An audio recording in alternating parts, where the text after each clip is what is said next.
நிகழும் வாழ்வின் நிகழ்வு சிலரின் சிந்தனைகளை இதுபோல் சிதைத்து விடலாம். சிதைந்த சிந்தனை சிலரின் மனதில் வன்மத்தை விதைத்து விடலாம். ஆனால் எதிர்காலம் மனிதனின் சிதைந்த சிந்தனைக்கு வழிவகுக்குமா?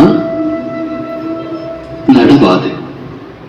ஒருவன் உயர்ந்த ஓர் மலை சிகரத்தின் அடியில் நின்று அதன் உச்சியை அடைய முடியும் என்று நினைப்பதால் மட்டும் அவன் மன எண்ணம் நிறைவேறுமா? இயலாது. முயற்சி வேண்டும். மலையின் சிகரத்தை அடைய முயற்சிக்கையில் தடைகள் உருவாகலாம். உருவாகும் தடைகளை உடைத்தெறிய தன் சக்தியையும் யுக்தியையும் பயன்படுத்தி உச்சியை அடைய வேண்டும். சூழலுக்கேற்ப வாழ பழக வேண்டும். வன்மம் அவன் மனதில் விருட்சமாக எழுந்தால் லட்சியத்தை எட்ட நிச்சயம் முடியாது.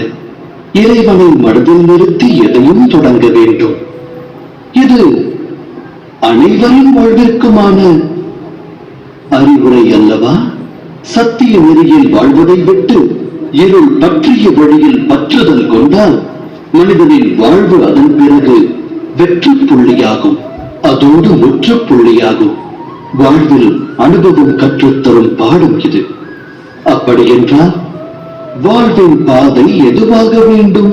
அமைதியும் நிம்மதியும் மற்ற இருளான பாதையா, இல்லை ஒளி பொருந்திய இறைவனின் மார்க்கமா? சிந்தித்து தேர்ந்தெடுங்கள்.